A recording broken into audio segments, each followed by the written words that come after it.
And there you have your slip knot. Ta-da! Today I'm going to show you 4 simple ways to make a slip knot. The slip knot is one of those absolute basics in crochet and knitting too, but it's also one of those things that everyone does a little differently. Especially if you've been crocheting for a while, you'll find a method that works for you and you'll go with it. The method I use is how I was taught to do it by my mom, who taught me how to crochet. So everyone is a little different. Depending on how you learned how to crochet and how long you've been crocheting, your technique is going to be different. But here are 4 simple techniques. So if your slip knots have been twisting, tightening awkwardly, getting a big knot at the end, or just feeling not quite right, hopefully one of these methods will click for you. So the first technique I'm going to show you is the one I personally use. So you start by holding your yarn the way you usually do when you're making your project. How I do it is using my forefinger to control my tension.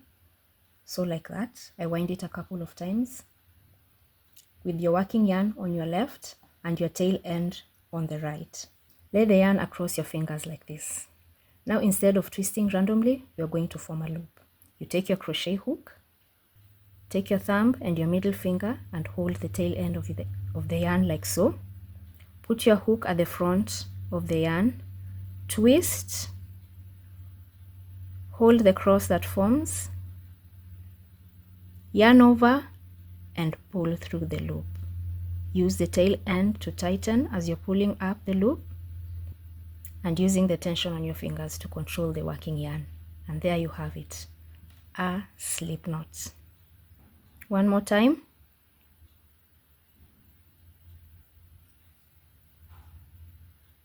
There you go.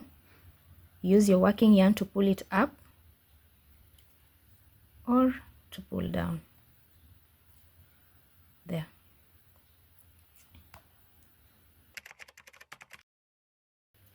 The second technique is very similar but can feel a bit easier, especially if you don't usually hold your yarn the same way that I do. So you take your working yarn that's on the left and the tail end of your yarn on your right and you form a loop like this. You pinch where they intersect with your thumb and your forefinger like so. Then you take your hook, insert it through the hole and twist. Pinch the cross that forms with your thumb and your middle finger. Yarn over and pull through and use the tail end to tighten. See? We have the second method. And there you have a slip knot. So the first 2 methods use your hook to help you form the knot. The next 2 I'm going to show you use your fingers instead. This is especially helpful for things like finger crochet projects, or like in the case of my niece who I'm just teaching how to crochet, she uses her fingers to form the slip knot. So, method number 3. Take the tail end of your yarn and wrap it around your finger like so, away from you, and bring it to the front like that. Then you take your working yarn and wrap it around your finger like that. So you should have 2 loops on your fingers like you see over here. You take the back loop, bring it to the front, and you pull, and there you have a slip knot. You can just take your hook, insert, and use the working yarn to adjust your tension and continue with your project.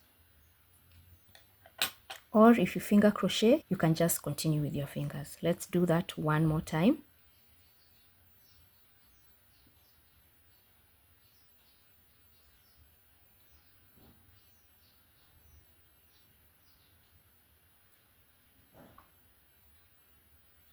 And there you have a simple slip knot. Again, it's the working yarn that is used to adjust the size of the slip knot, and once you have everything secured to the size you want, you use the tail to tighten it as you're holding the loop so that it doesn't come undone. Now for the final technique, you're going to lay your yarn flat like this with the tail end on your right and the working yarn on your left. You're going to take your tail end and form a loop like so. All the time you make a slip knot, you want to make sure that the tail end is long enough, because you'd rather have a long tail than a short one that will give you trouble darning in later. Again, you're going to take your tail end and put it on top of your working yarn like that to form a loop, right? Then you're going to just lift up that loop and pull through that tail end, then pull the working yarn to form your slip knots. Ta-da! One more time. One more time. You take the tail end on top of the working yarn.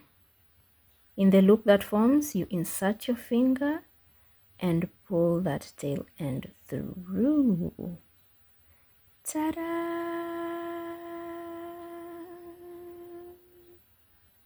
If you're new to crochet, I recommend you try out all 4 of these methods to figure out which one feels normal and easy on your hands. If this feels awkward at first, that's completely normal. Crochet really is more about muscle memory, so the more you do it, the more your hands and mind are gonna get accustomed to it, and the more natural it becomes. Until one day, you won't even think about it. You'll just be picking up your yarn and making the slip knot and moving on. Whatever method you decide to use, make sure that you leave a long enough tail that you can weave it in at the end of your project. You don't want a really small tail, because if you leave a small tail, the likelihood of it coming undone with time is really, really high. So you'd rather be just cautious and leave a long tail that you can snip off once you're done darning in all your ends. So always leave a long enough tail. I'm going to link a tutorial on how to weave in these yarn ends, so even if your tail end is just slightly shorter than you'd like it to be, it doesn't come undone. I hope one of these methods works well for you. If it did, let me know in the comments, especially if your slip knot finally stopped twisting or coming undone. And if you're just starting out, I've got a beginner playlist you can follow step by step. And once you've got your slip knot and all the basics down, the next thing that really makes a difference is getting your sizing right. So I've put together a handy crochet guide on measurements and adjusting sizes, especially helpful if you want your projects to actually fit the way you expect. You'll find it linked in the description below.